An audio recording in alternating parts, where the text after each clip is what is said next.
युगे युगे संभवामि युगे युगे संभवामि युगे युगे संभवामि युगे युगे।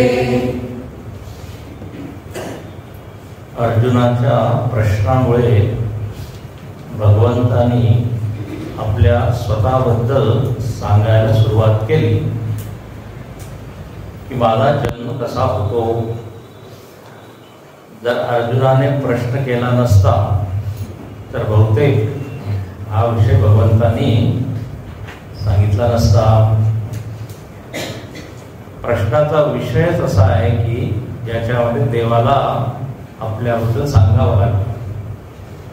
कारण प्रश्न काय होता की सूर्याला हे ज्ञान तुम्ही आधी कसं काय दिलं, म्हणजे तुम्ही त्याच्या आधी असायला पाहिजे. देव म्हणतो माझे अनेक जन्म झाले आहेत, तर हे शक्य आहे की मी सूर्याला हे ज्ञान आधी दिलं.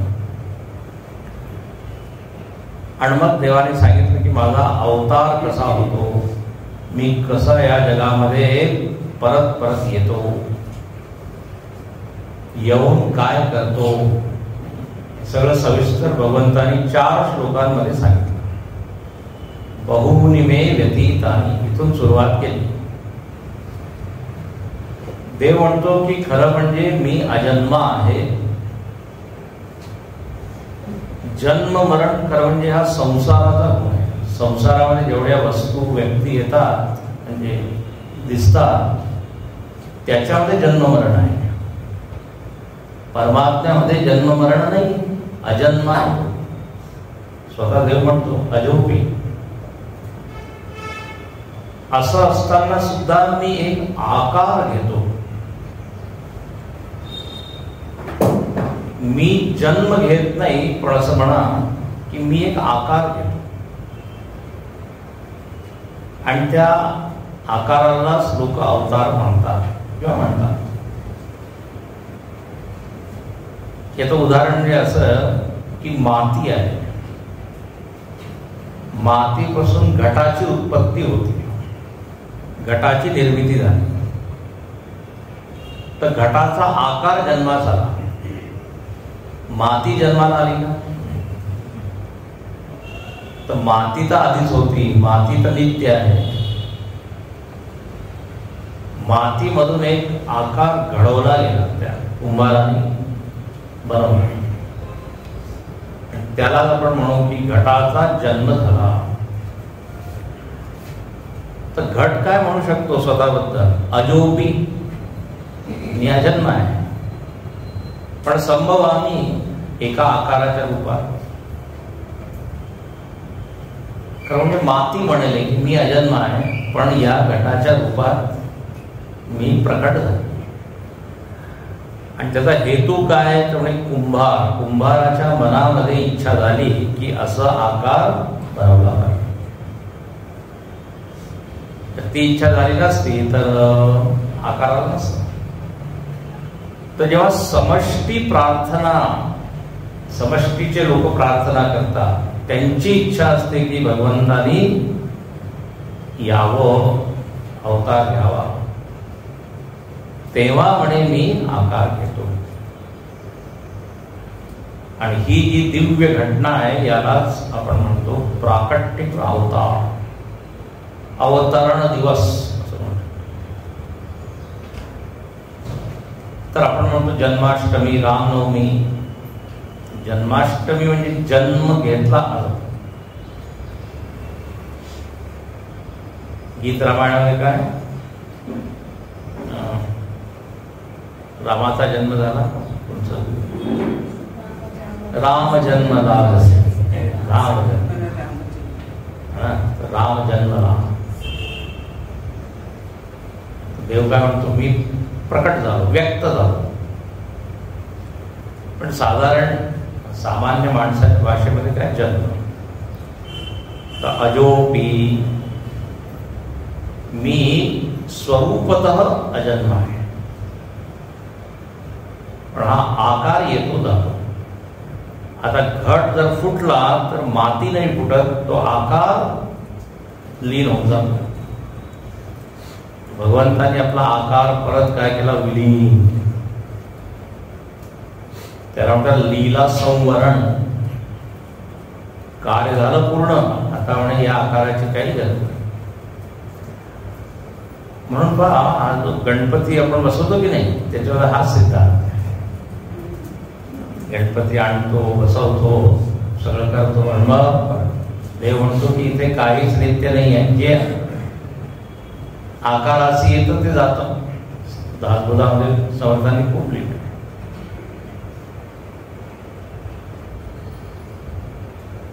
तर जो अनाम आहे, अरूप आहे, अनाम म्हणजे ज्याचं काही नाव नाही,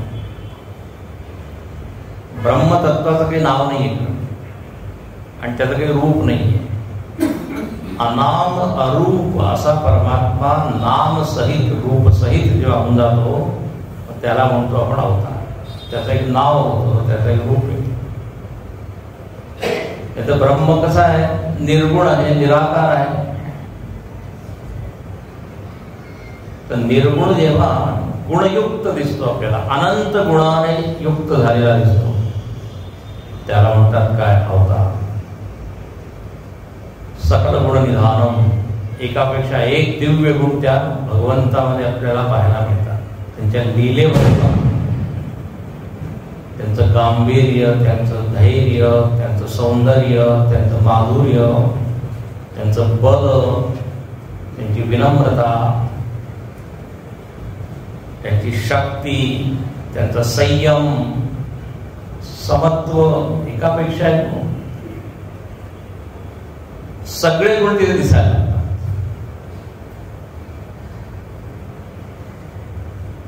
जेव्हा अवतार होतो आणि ते आपल्यासाठी करतात की आपल्याला एक आदर्श लागेल.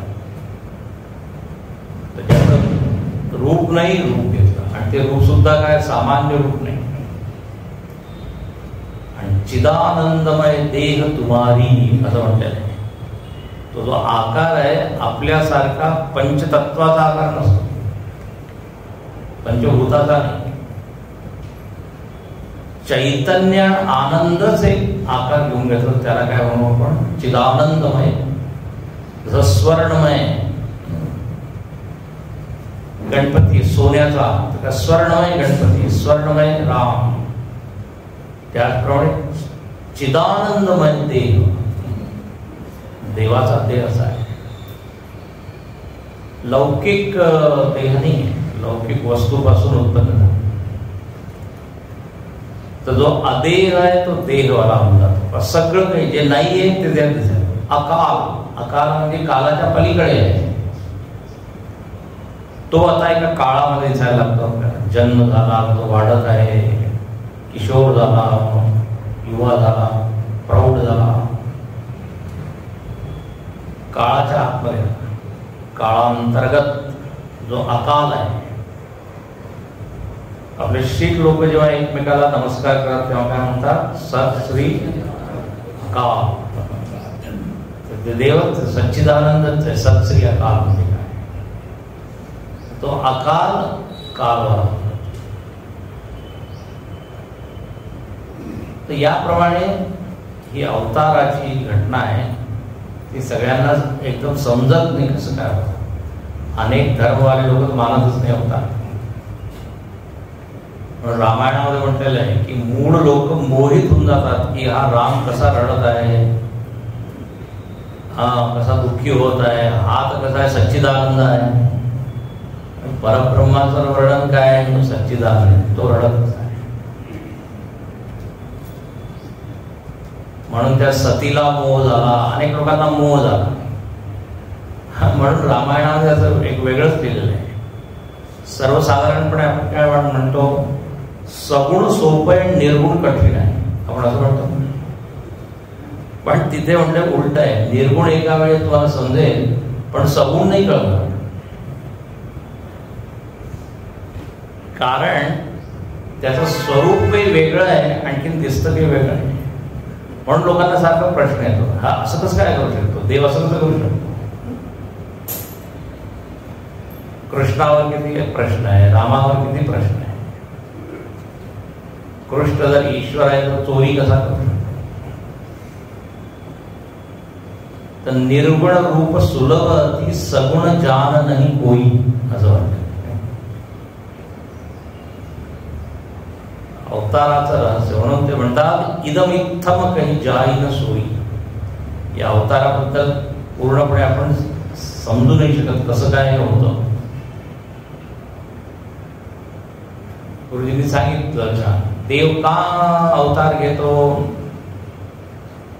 त्यामुळे त्याची इच्छा आहे. तुम्ही का प्रश्न करा, त्याची इच्छा आहे, काही करू शकतो. एक हिंदीमध्ये गाणं होतं मेरी मर्जी, असं करू तसं करू मेरी मर्जी. तर देवाला कोण थांबवू शकतं. स्वइच्छा किंवा दुसरं कारण काय परेच्छा. लोक म्हणतात या या आम्हाला वाचवा, रक्षण करा. प्रार्थना जेव्हा करतात तर आता काल आपण सविस्तर पाहिलं की जगामध्ये एक अशी एक सिच्युएशन परिस्थिती येते की जिथे जोडणारे जेवढे तत्व आहे, घटक आहे, ते नष्ट होऊ लागतात. त्यांची शक्ती क्षीण होऊ लागते. धर्माला टिकवून ठेवणारे जे लोक आहेत त्यांची संख्या कमी होत जाते. कारण धर्म बाहेर राहत नाही, धर्म व्यक्तीच्या अंतःकरणात राहतो. तर जर व्यक्तीच नसेल तर मग जगामध्ये कसं काय नियम, शांती, प्रेम हे सगळं. तर 100 लोकांपैकी 95 लोक अधर्माकडे आहेत, 5 लोक बघतात. कठीण आहे. याला म्हणतात अभ्युत्थान. धर्म म्हणजे वेगवेगळी आपण परिभाषा पाहिली होती. एक धर्माची परिभाषा अशी आहे की ज्याच्यामध्ये समष्टीचं हित आहे त्याला म्हणतो आपण धर्म. स्वतःचा स्वार्थ त्यागून विराट किंवा जगाकडे लक्ष देणे असं जे आचरण आहे त्याला म्हणतात धर्माचरण. विराट अल्पाचा त्याग करायचा, महान जगाला काय त्याचं रक्षण करायचं. तर त्यासाठी जो विचार मला करावा लागेल तो मी करीन, जी क्रिया करावी लागेल ती क्रिया मी करीन. त्याला म्हणतात धर्माचरण. पण स्वतःसाठी मी पूर्ण ब्रह्मांडाला त्रास देत आहे याला काय म्हणू आपण अधर्म. रावणाने एक्झॅक्टली हेच केलं होतं. म्हणजे संपूर्ण ब्रह्मांडाने माझी सेवा केली पाहिजे, निसर्गाने माझी सेवा केली पाहिजे, म्हणजे मी त्याच्यापेक्षा मोठा. ते तोडणारा विचार आहे. आता ज्या लोकांनी स्वातंत्र्य मिळवून दिलं आपल्याला त्यांचा विचार कसा होता, देश पहिले, राष्ट्र प्रथम. मग देह आणि देव यामध्ये त्यांनी देवाला किंवा देशाला निवडलं, देहाचा त्याग केला. अशा लोकांची स्तुती होते, अशा लोकांचा सन्मान होतो. तर भगवंत इथे हेच म्हणतात की जेव्हा असं होतं तेव्हा मी येऊन सगळं धर्म जे आहे ते टिकवून ठेवतो. साधू लोकांचं रक्षण करतो तर आपोआप धर्म टिकून राहतो, कारण साधू लोकांमध्ये धर्म. आणि जे लोक या धर्माला खंडित करत आहे, नष्ट करत आहे, त्यांना त्यांचाच मी नाश करतो. धर्म संस्थापनार्थाय संभवामी युगे युगे. आणि असं 1 वेळा 2 वेळा 3 वेळा जेव्हा करत असेल मी. हिंदू धर्मामध्ये असं ही म्हणजे पक्की ही धारणा आहे. आता जेव्हा हे भगवंताने सांगितलं तेव्हा देव म्हणतो की आता जे काही मी केलेलं आहे, ज्या लीला केलेल्या आहे आणि जो जन्म मी घेतला आहे, जर कोणी याचा अभ्यास करेल नाही का, जर याला जाणेल तर त्याला सुद्धा एक लाभ होईल. काय होईल त्यामुळे तो मुक्त होईल. म्हणून देव म्हणतो की अरे मीच माझं चरित्र केलं. असं नाही की चरित्र केलं आणखी संपलं, आता जे पुढचे लोक आहेत त्यांना काही लाभ होणार नाही असं नाही. जे लोक त्या चरित्राला वाचतील, जाणतील, ऐकतील, त्यांना सुद्धा भरपूर लाभ होणार आहे. तुम्ही काय लाभ होईल तर पहा पुढचा जन्म कर्म च मे दिव्यम एवं यो वेत्ति तत्त्वतः त्यक्त्वा देहं पुनर्जन्म नैति मामेति सोऽर्जुन जन्म कर्म च मे दिव्यम् त्यक्त्वा देहं पुनर्जन्म नैति मामेति सोऽर्जुन. हे अर्जुन, जन्म कर्म च मे, मे म्हणजे माझा, मे म्हणजे मे महिना नाही. त्यावेळी सांगितलं भगवंताचा जन्म मे महिन्यात, बहुनी मे. इथे मे म्हणजे मी, माझं, माझा जन्म आणि कर्म कसा आहे, दिव्य, दिव्य आहे. दिव्य म्हणजे काय, विशेष आहे. काय विशेषता आहे ते आपण बघू. तर माझा जन्म कर्म दिव्य आहे. एवं यो तत्वतः वेत्ती, जो कोणी, यो म्हणजे काय, जो कोणी, तत्वतः वेत्ती, तत्वतः जाणतो, माझ्या जन्म आणखी कर्माला जर नीट त्यांनी समजलं, जाणलं, तर काय होईल, त्यक्त्वा देहं पुनर्जन्म न एति.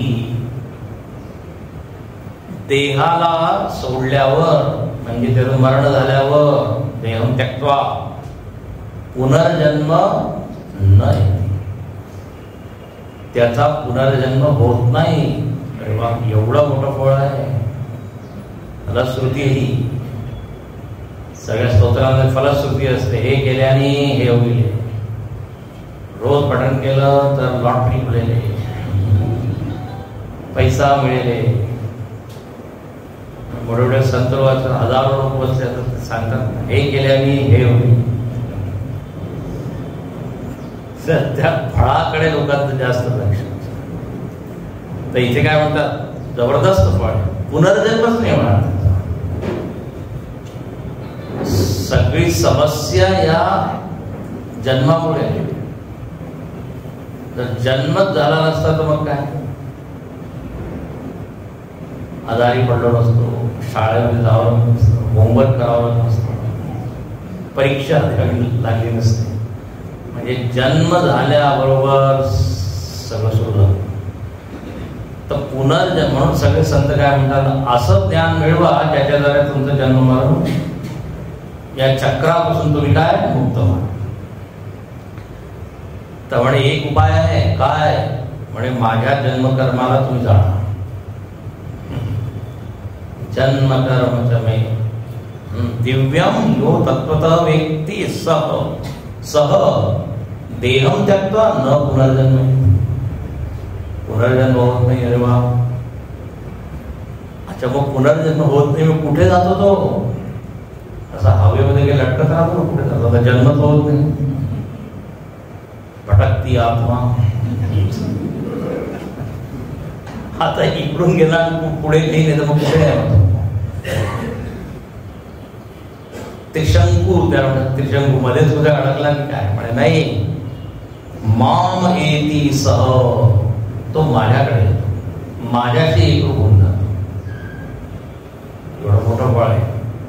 म्हणजे परत तो एका शरीरामध्ये त्याचा जन्म होत नाही, तो माझ्याशी एकरूप होतो, विलीन होऊन जातो.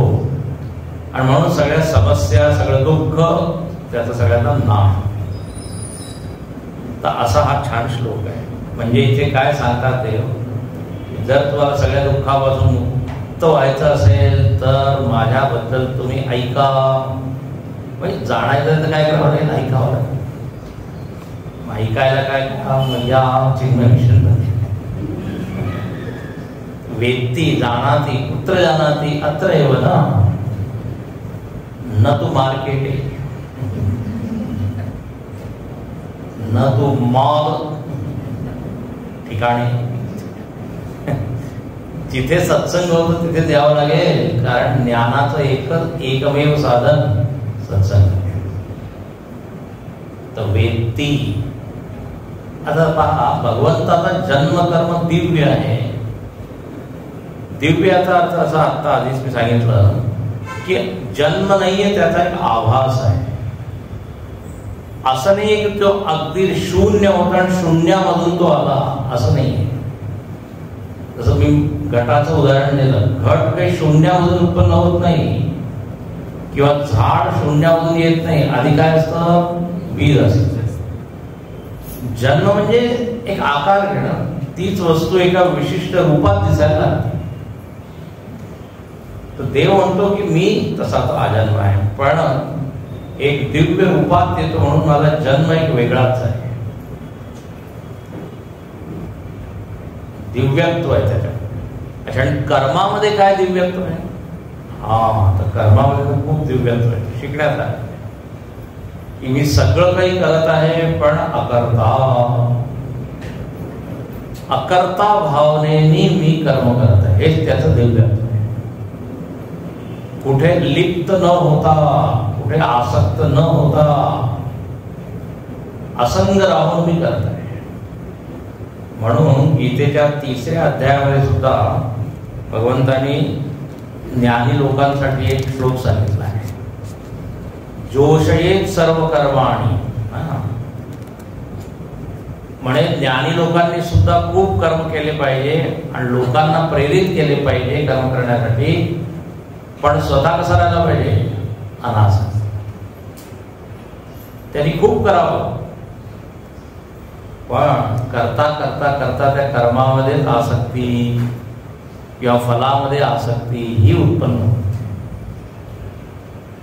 तर कर्मापासून त्याच्या बंधनापासून आपण मुक्त राहू शकतो जर आसक्ती रहित केलं, अभिमान रहित केलं. मी करत आहे, मी करत आहे. यज्ञार्थात कर्मणोन्यत्रम लोकोयम कर्मबंधन. देव म्हणतो यज्ञार्थ करा तुम्ही. जसं यज्ञामध्ये आपण आहुती टाकतो त्याचप्रमाणे स्वाहा करा. कशाला स्वाहा करायचं आहे, तर म्हणजे आपल्या वासना, अहंकार, इच्छा, स्वार्थ, त्याला फळ म्हणते, फलास.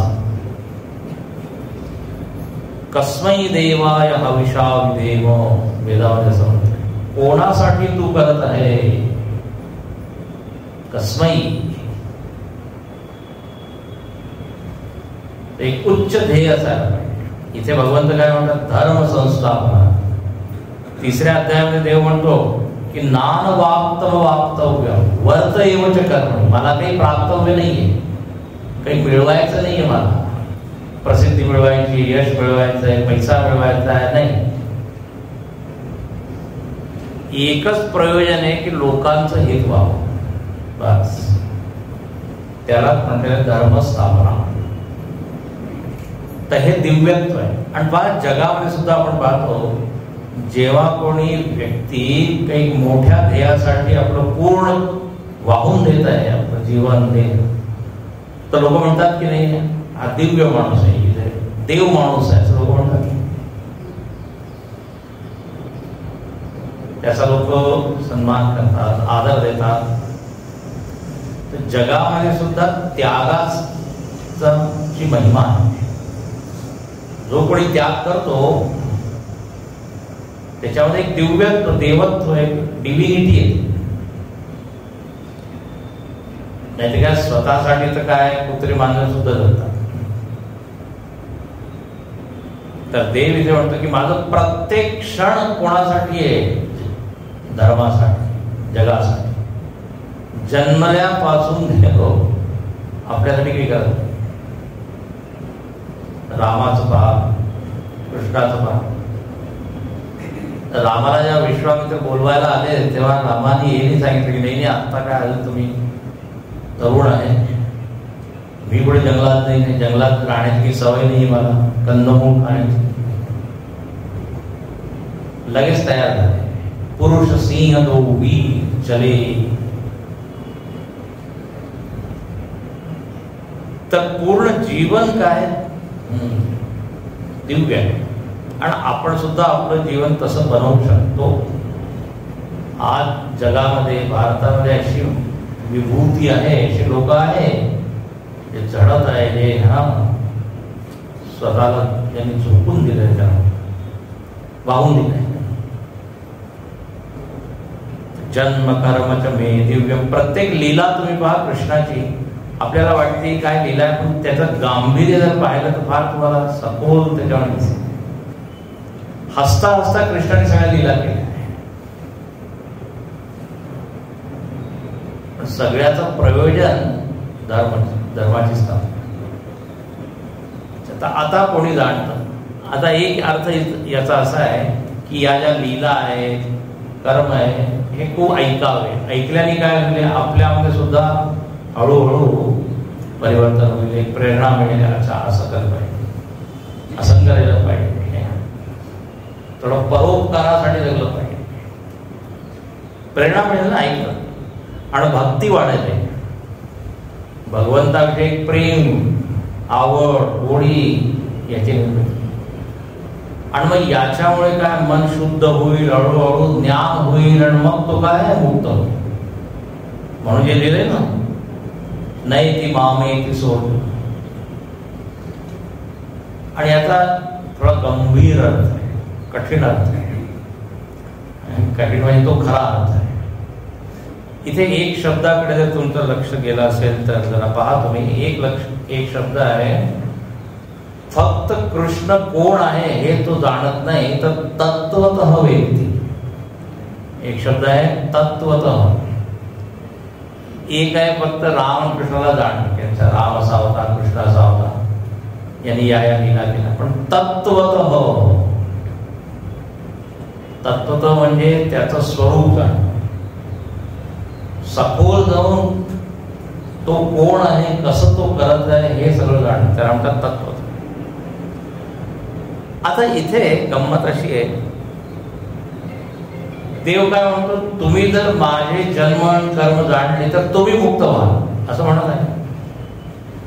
आता हे कसं काय शक्य आहे? मी जर हे जाणलं की तुम्ही फार विद्वान आहात, तर त्याच्याद्वारे माझी मूर्खता जाईल का? तुम्हाला मी जाणलं तुम्ही फार विद्वान आहे, हुशार आहे, पण माझा मूर्खपणा तरी जाईल का? तर देवीचे असंच म्हणतो, तुम्ही जर माझे जन्म कर्म दिव्य हे जाणलं तुम्ही मुक्त व्हा. हे कसं काय? म्हणजे जर ही मी माहिती मिळवली की तुम्ही फार श्रीमंत आहात, तुमच्याकडे भरपूर पैसा आहे, तर या माहितीमुळे माझं दारिद्र्य जाईल का? कळतंय का तुम्हाला? त्याचे टोन या मला जरा आणखी तुम्ही मुक्त हो. म्हणून जो तत्वचा शब्द आहे तो फार महत्वाचा आहे. इथे देवाचं म्हणणं असं आहे की जर तुम्ही तुमच्याकडे बघितलं, स्वतःकडे, आणि तुम्ही तुमचं तत्व काय हे जर बघितलं, तर तुम्हाला दिसेल तुमचा सुद्धा जन्म होत नाही. तुम्ही सुद्धा माझ्याप्रमाणे अजन्मा. अरे वा, चांगली बातमी. एव्हा जर मला मुक्त व्हायचं असेल तर मला माझं ज्ञान मिळवलं पाहिजे की नाही? दुसरा मुक्त आहे असं जाणून माझं बंधन कसं जाईल?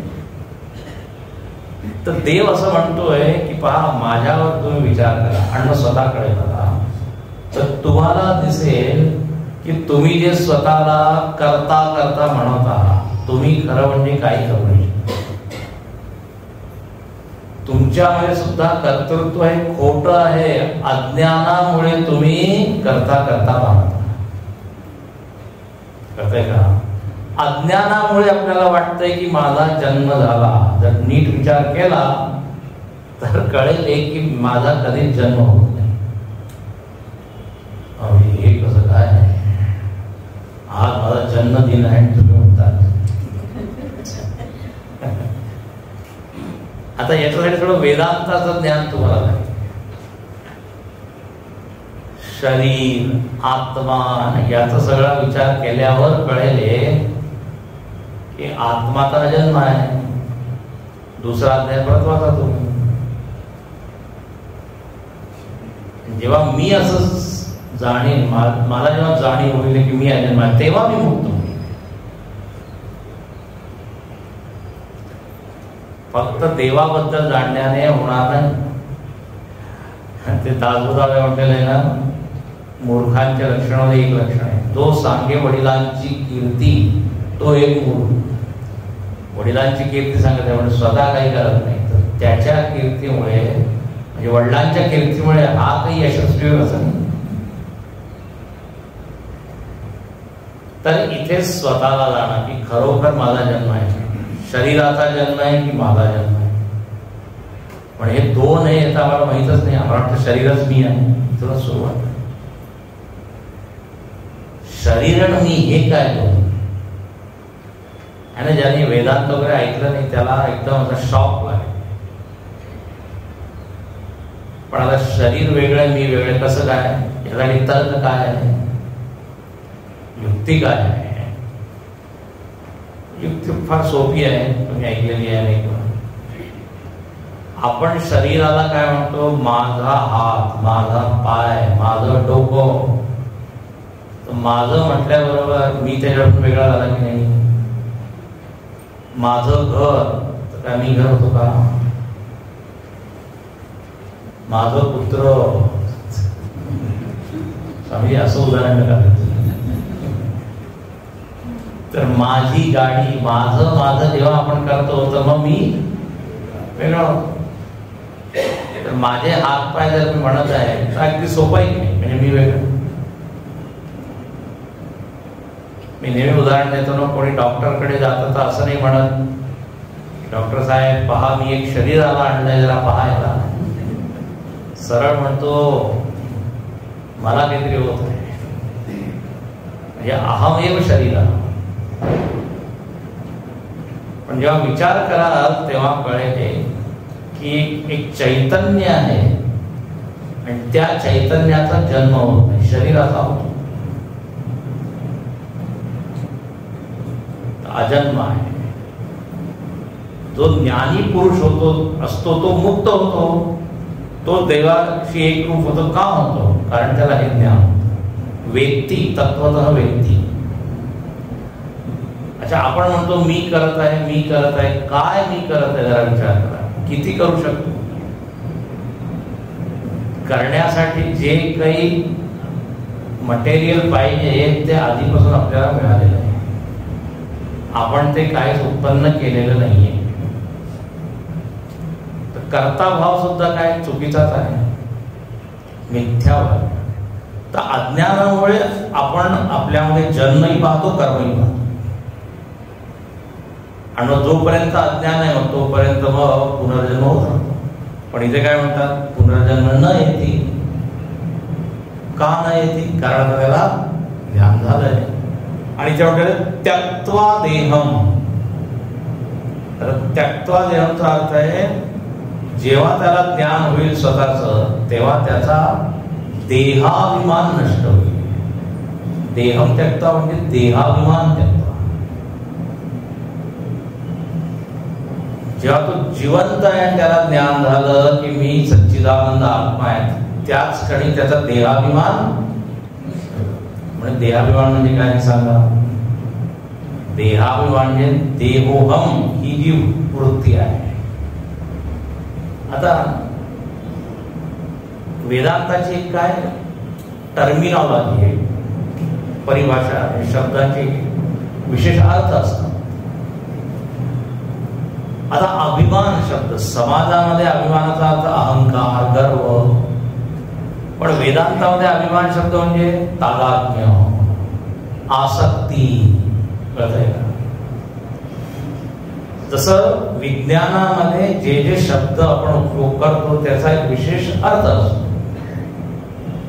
Work, WORK. आता फिजिक्स मध्ये वर्कची एक विशिष्ट परिभाषा. वर्क म्हणजे काय? फोर्स इंटू डिस्प्लेसमेंट असं एक समीकरण. सामान्य वर्क म्हणजे काय? काम. म्हणून त्या त्या शास्त्राचे जे शब्द आहे ना त्याचे अर्थ समजले पाहिजे. नाही तर आपण काही समजलेला अर्थ आहे तो तिथं लावतो तर मग कळत नाही. आता कम्प्युटर आहे ना, कम्प्युटरमध्ये एक विशेष सगळे शब्द आहे. मी परवा केनोपनिषदाच्या भाषणामध्ये सांगत होतो सकाळच्या वेळी. माऊस म्हणजे उंदीर. आता कम्प्युटरमध्ये उंदीर आहे का? त्यानं मांजरीला कम्प्युटर का आवडतो म्हणे, कारण त्याच्याकडे माऊस आहे. त्याने लॅपटॉप उघडला म्हणजे विंडो उघडत नाहीये, तो म्हणतो ठीक आहे मी हातोडी देतो, उघड. आता विंडोची ही खिडकी नाही. व्हायरस येतो त्यामध्ये. आता इंजेक्शन द्यावा त्या कम्प्युटर व्हायरस मध्ये. आता तिथे व्हायरस शब्दाचा वेगळा अर्थ असतो. फाईल शब्दाचा अर्थ, फाईल म्हणजे अशी फाईल नाही. तिथे काही दिसत नाही ना कागद वगैरे. तर म्हणजे काय, एक विशिष्ट शास्त्र आहे, त्याचा विशिष्ट अर्थ शब्द जिथे येतात.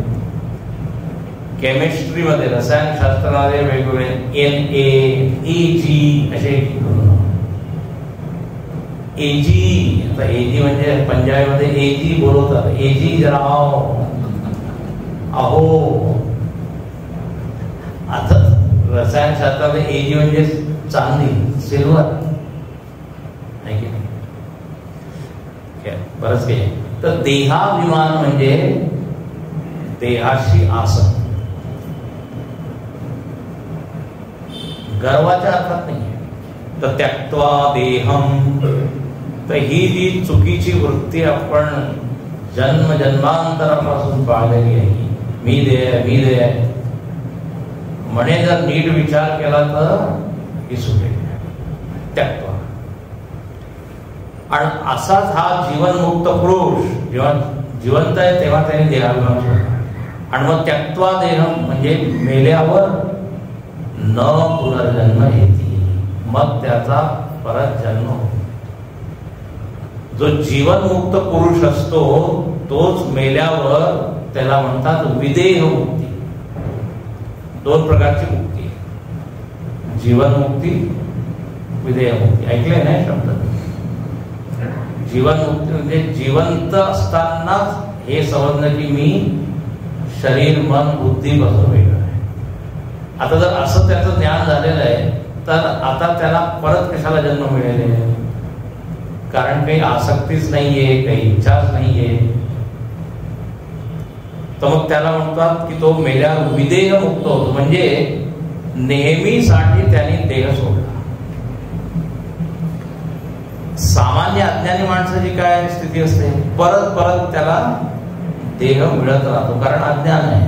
तर तो विदेह मुक्त या देहापासून मुक्त होतो, पण नवीन देह तयार आहे. कुठे ते सिक्रेट आहे, मेल्यावर आता नाही झाले. एकानंतर एक देह मिळतात. पण त्यक्त्वा देहम पुनर्जन्म नयति मामेति सोडणं, माम येती, तो त्या सच्चिदानंद ब्रह्माशी एकरूप होऊन जातो. खरं म्हणजे तो जिवंत असतानाच एकरूप झालेला आहे. बाकी जोपर्यंत प्रारब्ध आहे तोपर्यंत त्याचं देह चालत असतं. प्रारब्ध संपलं की मग तो. याप्रमाणे इथे भगवंताने सांगितलं की तुम्ही स्वतःचा जरा विचार करा. तुम्ही कोण, तुम्हाला कळेल तुम्ही सुद्धा नित्यमुक्त आहात. हा, अविद्येमुळे आपण सगळं चुकीची समज आपल्यामध्ये भरलेली आहे. अच्छा, आता इथे जणू काही अर्जुनाने विचारलं, देवा तुम्ही असं म्हणत आहात की असे लोक मुक्त होतात, तुमच्याशी एकरूप होतात, खरोखर असे काही झालेले आहे का, की नुसती एक कल्पना आहे? खरोखर लोक स्वतःला गांठतात आणि मुक्त होतात? इज इट ए रियालिटी और इमॅजिनेशन? तर देव पुढे म्हणतात, अरे एक नाही, अनेको लोकांनी हे ज्ञान मिळवलं आहे आणि ते मुक्त झाले. वीतराग भय क्रोधा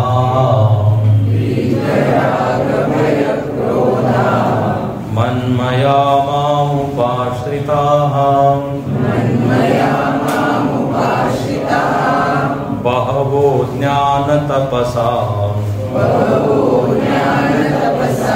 भूता मद्भावमागताः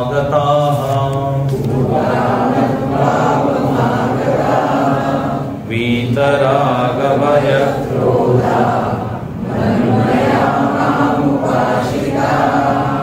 बहवो ज्ञान तपसा भूता मद्भावमागताः. हे पहा, वरच्या श्लोकामध्ये आलं होतं, नयती माम येती सोर्जुन, माझ्याकडे येतात. आणि इकडे काय लिहिलं, मदभाव आगता, माझ्या भावाला ते प्राप्त होतात, म्हणजे तेच माझ्याशी एक होतात. तर आता देव इथे म्हणतो की बहवो ज्ञान तपसा. दुसरी ओळ बहव म्हणजे अनेक, बहु शब्दाचं अनेक वचन आहे. गुरु गुरु गुरवः असं ना, बहु बहु बहवः. बहु म्हणजेच काय, अनेक, आणि अनेकाचा अनेक म्हणजे अनेक अनेक, हजारो शेकडो, बहव. अरे वा, म्हणजे 2-4 लोकांनी हे ज्ञान मिळवलंय असं नाही, अनेक लोकांनी हे ज्ञान मिळवलंय आणि ते मला प्राप्त झाले. तर अर्जुनाला प्रश्न पडला, जर मला असं हे ज्ञान मिळवायचं असेल आणि परत जन्मापासून मला सुटका करायची तर काय करावं लागेल? या लोकांनी काय केलं जेणेकरून ते तुमच्याशी एकरूप झाले? तर आता पहिल्या ओळीमध्ये साधना सांगितली, म्हणजे असं करा, तुम्ही काय करा, 3 गोष्टी सोडा. सोडण्याची चर्चा करू नका. लोकांना त्याग म्हटल्याबरोबर चहा सोडा, कॉफी सोडा, सोडा सोडा,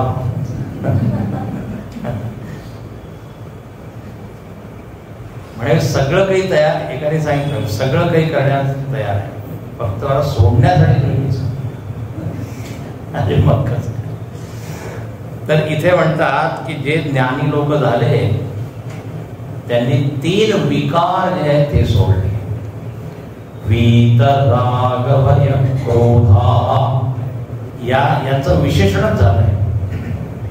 हे लोक कसे आहेत? राग भय क्रोध ज्यांनी त्याग केलेला आहे त्या लोकांना काय नाव दिलं? वीतराग. जशी पदवी असते की नाही, पद्मभूषण, भारतरत्न, अमुक अमुक, आपण सुद्धा असं लावू शकतो पाठी. वीतराग भय क्रोध श्रीमान श्रीमती. आधी पण हे करा, त्यानंतर खोट. वीत राग भय क्रोध, हे तर ज्यांनी राग भय क्रोध याचा काय त्याग केलाय, किंवा ज्याच्या मनामधून हे 3ही निघून गेले आहे. वीत म्हणजे काय? विगता. वीत रागापासून एक शब्द म्हणतो विराग. तला जर तुम्ही बाजूला कारण विराग. राग च भयं च क्रोध च वीताः विगताः येभ्य ते वीत राग भय क्रोधाः. यांच्या जीवनामध्ये हे तीन नाहीये. याचा अर्थ जर भगवंताशी एक रूप पाहायचं असेल तर फार मोठी योग्यता पाहिजे. सगळ्यासाठी काहीतरी आधार लागतो की नाही योग्यता. फार कठीण आहे. राग भय. आता राग म्हणजे काय, भय म्हणजे काय, क्रोध म्हणजे काय. आता हे राग भय क्रोध म्हणजे सगळे विकार आहे. म्हणजे असं तर काय म्हणून अच्छा राग त्यांनी सोडला द्वेष ठेवू शकतो का. अरे राग आणि द्वेष एकाच नाण्याची दोन बाजू. भय हे पहा, राग म्हणजे काय, रंजनात राग. विषय आहे त्या विषयाला आपण एक रंग देतो. रंग देतो म्हणजे त्याच्यामध्ये ही बुद्धी ठेवतो की ही वस्तू फार छान आहे, सुख देणारी आहे, आनंद देणारी आहे. असं जेव्हा होतं तेव्हा मनामध्ये एक आसक्ती उत्पन्न होते. त्याला आपण काय म्हणतो राग. नुसतं वस्तू आहे आणि तिला आपण पाहिलं त्यांनी राग उत्पन्न होतो. जोपर्यंत मी त्याच्यामध्ये आरोप करत नाही. आरोप त्याला म्हणतात ही चांगली आहे, याच्यामुळे आनंद मिळेल, सुख मिळेल वगैरे वगैरे. याच्याशिवाय तर जीवन व्यर्थ आहे. आता मला लवकरात लवकर मिळवली पाहिजे ही वस्तू. म्हणजे काय, त्या वस्तूबद्दल एक आसक्ती निर्मित झाली, उत्पन्न झाली. त्याला म्हणतात राग. याच्याबद्दल आधी आपण खूप चर्चा केलेली आहे. याला असं म्हणतात शोभन बुद्धी तुम्ही जर ठेवली त्या विषयांमध्ये. शोभन बुद्धी. शोभन बुद्धी म्हणजे सुंदर बुद्धी, सुखद बुद्धी, महत्व बुद्धी, फार महत्वाची वस्तू. बस मग काय आसक्ती झाली. पण जर महत्व बुद्धी नसेल, ती असेल तरी त्याला काही म्हणजे बंधन राहणार नाही. पुढे जर घेऊन जाईल तरी त्याला काही फरक पडणार. ती गोष्ट आहे ना, एका माणसाने एक स्वप्न पाहिलं. स्वप्नामध्ये त्यांनी काय पाहिलं की एक साधू आहे आणि त्याच्याकडे पारसमणी. पारसमणीला काय म्हणतात, पारस म्हणजे त्याच्याकडे तो पारसमणी आहे आणि तो एका झाडाखाली राहतो.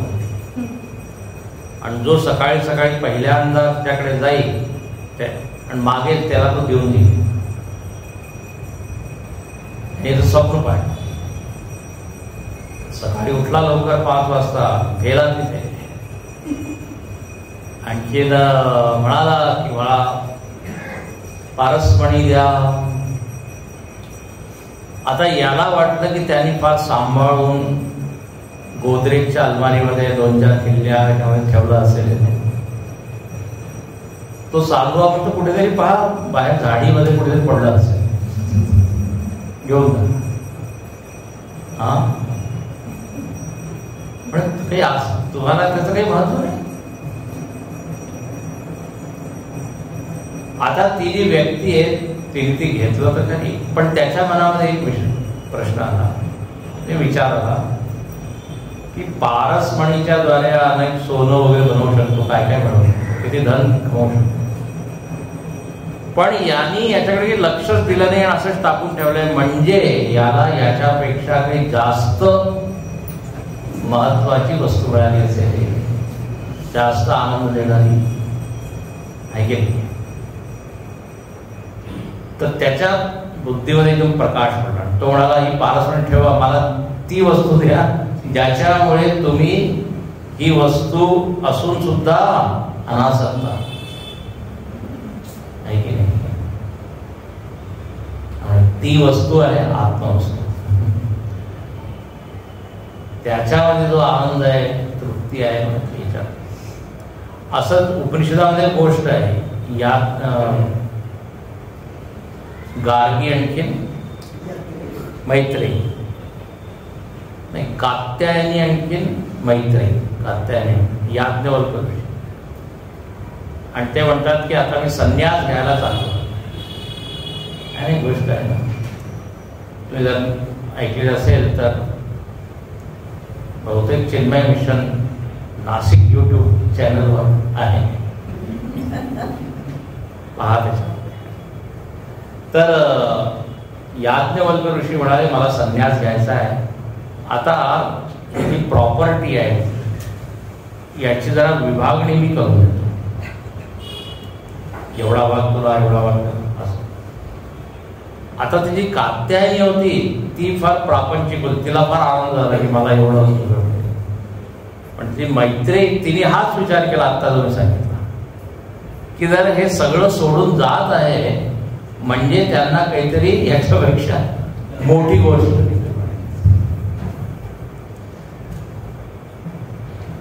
तर मला ते ज्ञान द्या. ते ज्ञान दिलेलं आहे. तर अर्थ काय आहे, वैराग्य तेव्हाच उत्पन्न होतं जेव्हा मोठ्या वस्तूमध्ये अनुराग, मोठी वस्तू जेव्हा आपल्याला मिळते तेव्हा मग विराम. खेळणी केव्हा आपण सोडली, जेव्हा आपल्याला काही चांगली त्यापेक्षा मोठी वस्तू मिळाली. तर आसक्ती सोडायसाठी काय करावं लागेल, त्याच्यापेक्षा काही जास्त आनंद येणारी वस्तू. आता तुम्ही घर सोडून इथे आला, 1.5 तास बसला आहे, कारण याच्यामध्ये तुम्हाला थोडा जास्त आनंद मिळत, म्हणूनच टीव्हीची मालिका सोडली. वीत रागे झाला तुम्ही 1.5 तासासाठी. वीत राग नंतर मग आहे सगळं.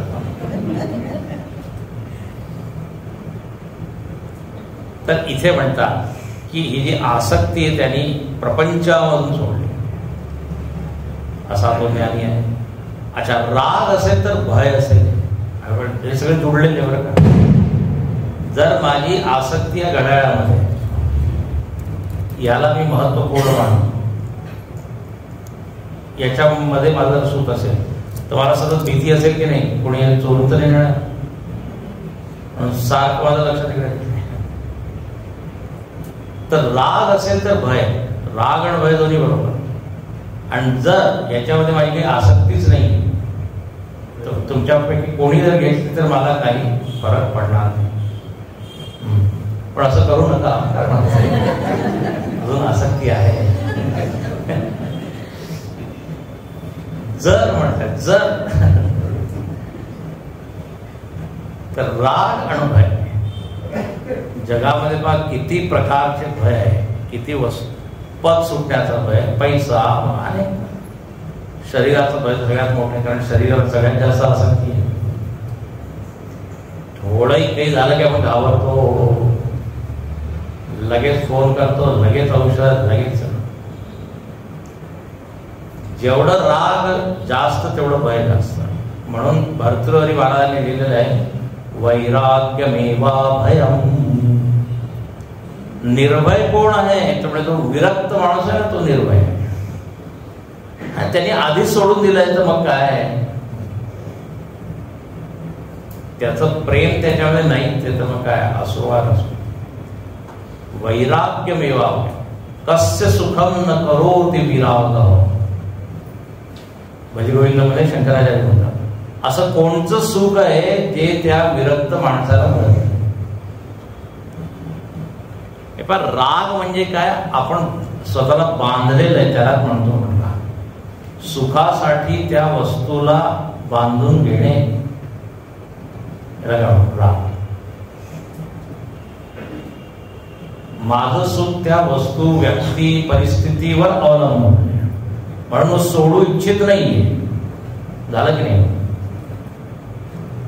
पण आता ज्याची अशी तयारी झालेली की तिथे नाहीये सुख, तर मग सोडायला काही हरकत नाही.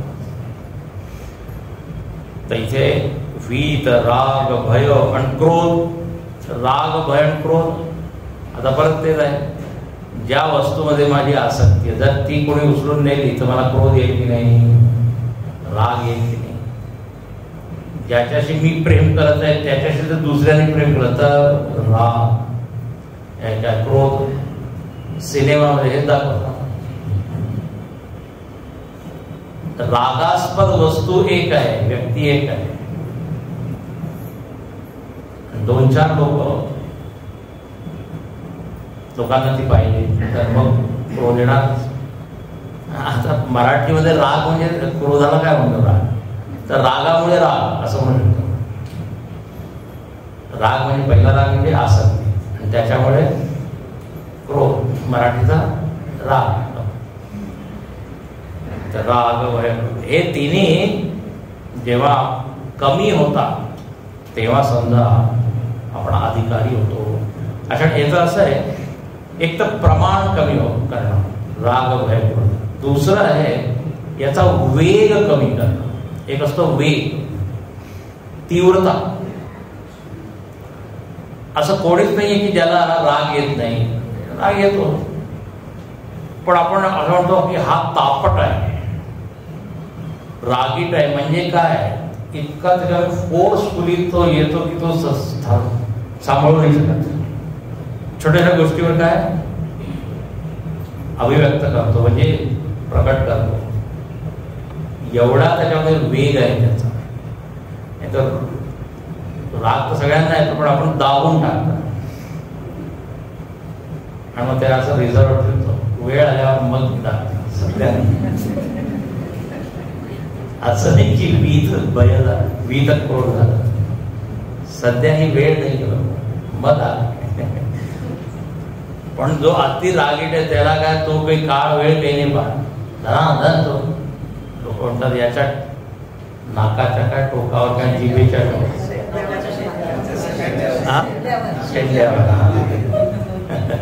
तिथे काय आहे, राग क्रोध आहे. क्रोध मूर्ती, जिवंत मूर्ती. क्रोधाने जणू काही एक आकार घेतला.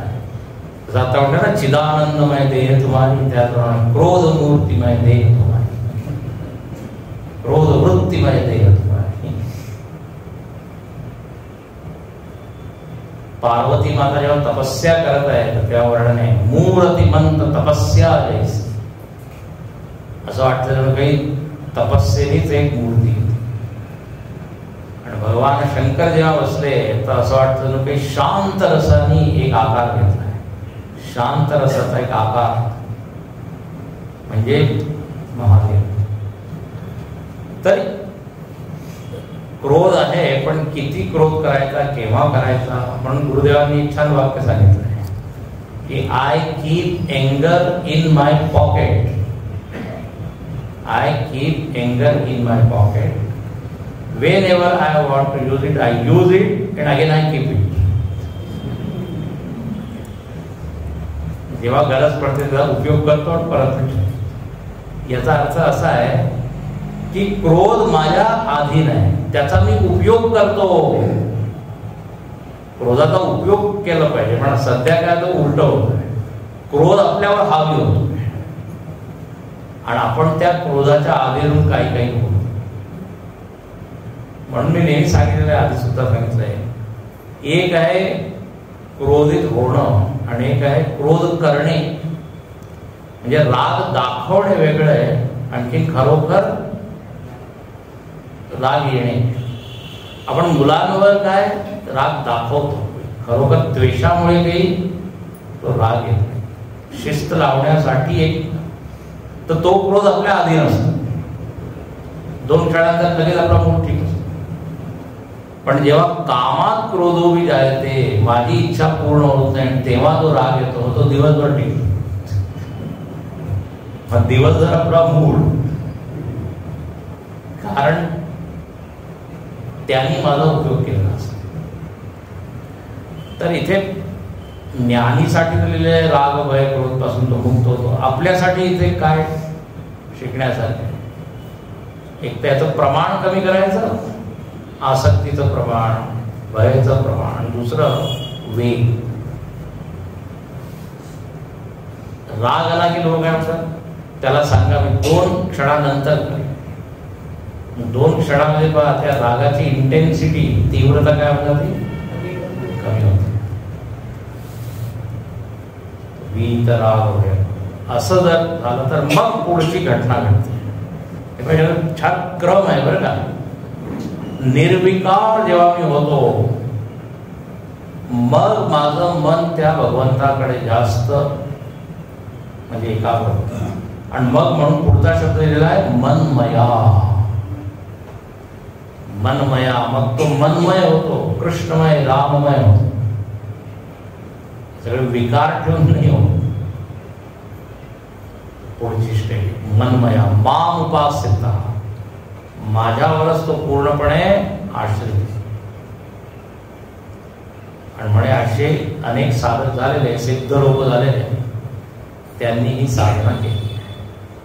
बहवो ज्ञान. पुढे पाहू द्या. ओम पूर्णमदः पूर्णमिदं पूर्णमुदच्यते पूर्णस्य पूर्णमादाय पूर्णमेवावशिष्यते. ओम शांति शांति शांति. हरि ओम. श्री गुरुभ्यो नमः. हरि ओम. श्री राम.